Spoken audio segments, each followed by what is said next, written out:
I don't know if it irritates you, this conversation, because it's one of those moments that people, they reference you. And when they think of you and they think of the wonderful goal that you scored against Wimbledon, and we'll talk to you about it in a minute. Trevor Sinclair says that's all down to him, by the way. He said the goal that you scored at Wimbledon was all down to the ball that he hit to you. The ball he gave it to me was amazing. Yeah, he says that. He says it's nothing to do with your talent or to do with his ball. It's only his ball. Always. Always I mean, when we talk about this, he will say, Paolo, my delivery was the main part. Exactly. Say, you're right, because if the ball don't arrive there, I couldn't kick the ball. Yeah, of course, yeah. But this situation that happened between you and the referee, Paul Alcock, and everything that went with it, everything comes crashing down, doesn't it, to some extent?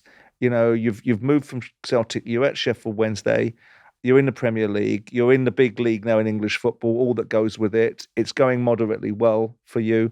And then the situation manifests itself. Walk me through that situation from your side of the equation. I think I was in a wrong place, in a wrong moment, for sure, because I remember that there was a challenge between Patrick Vieira from Arsenal and Winnie Young, my teammates, used to play with me there. I played at AC Milan with Patrick Vieira when he was 16 or 17, so I knew him. Yeah. And then when there was this moment that they were nearly to, push to each other, I went there honestly to try to split them and talking to Patrick, because Patrick, don't do this, because I knew more him than Winnie Young. Winnie Young arrived 1 month early. I remember that Martin Keown, in an instant, he was clever, because he's a good guy, but in the field, it was terrible. He hit me too. So we were nearly always fight, but it was good. I like this approach, you know, on the field. And he came and tried to split me and Vieira by using his elbow. Yeah, and you try to take his eye out. His elbow arrived straight to my nose. You know, in an instant, the pain, not pain, but the anger went to my brain. Instinctively, I tried to grab his neck and try to kick his leg, instinctively. Because he took his bloody eye out. Paulo. No, because in this moment, for me, it was like if it was a football street football, Yeah. Something like you fight, because I wasn't treated really well by him. In my opinion, this is my simple opinion. Obviously, what's happened later is absolutely wrong. We have to cancel and tell the young people that is the most bad example about sportsmanship. The worst you can do. But Paul Alcock, in my opinion, made a mistake, because a top referee, what doing now? Maybe in the past it was more difficult. Rather than arrive in front of you when you are fighting in a flashpoint, a flashpoint with a red card, stand back. You should say, okay, let me stand many back. referees doing, the linesman. Look at everybody, calm. 30, 40 seconds. Come here. You're going. Yeah. You're going. Yeah. Why me? You have more time to relax. You know. But in this moment, I was fuming. I was nearly, if you fight with an opponent, I saw the red card here.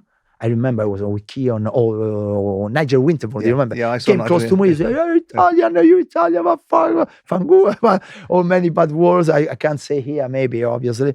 But I say, and then the red card. Instinctively, like if I went back when you were young with, the little boy, you push it each other. You say, "Why? Give me the toy." You push each other.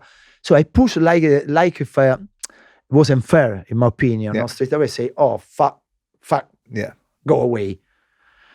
And to be honest, I don't want to argue in the way he fall down, because we can discuss you can't put your hands about on the referee. However, you can't touch. You think he went down easy? He's right? the authority between two teams that fight against, and you can't even go close to him in some way.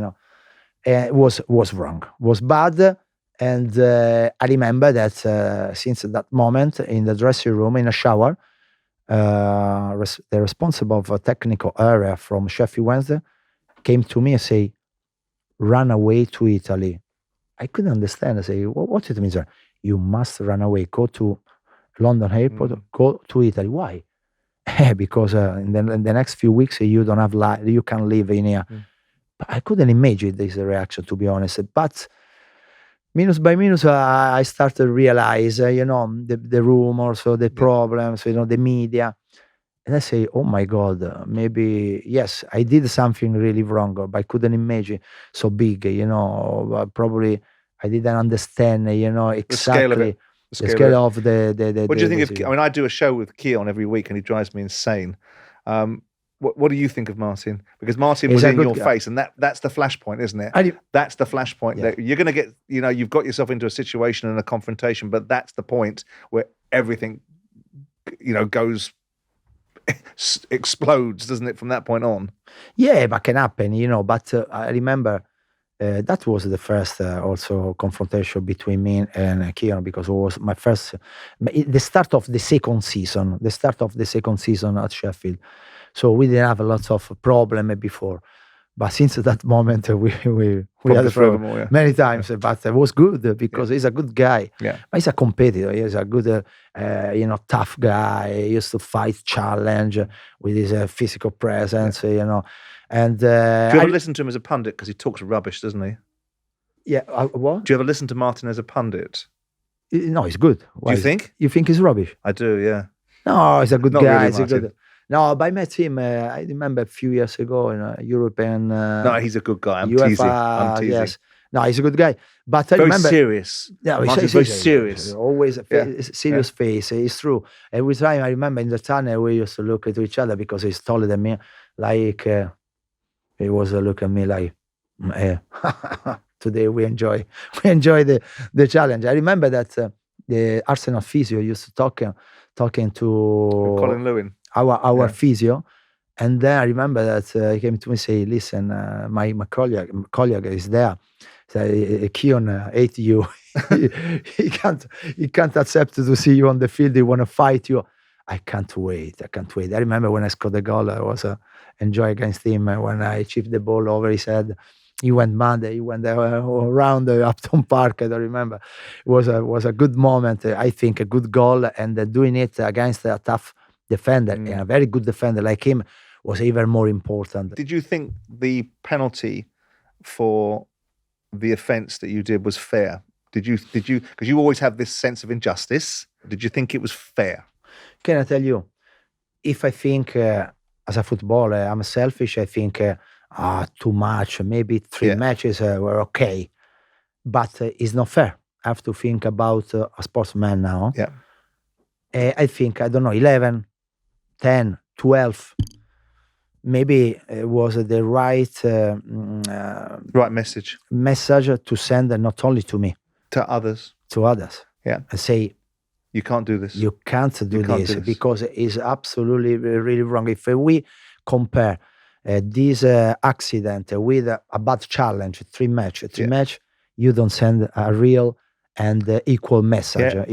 So in my opinion, at the end of the day, I still think, I would swap, more money, more fine rather than matches, because I try to ask them at the court to say, listen, take out maybe 5-6 matches, give me double money fine, because I want to play. No, 11 matches plus all the money I had pay at the time. I think at the end of the day was right. I don't want to say exactly 11 matches, but I couldn't have 3 matches, to be honest.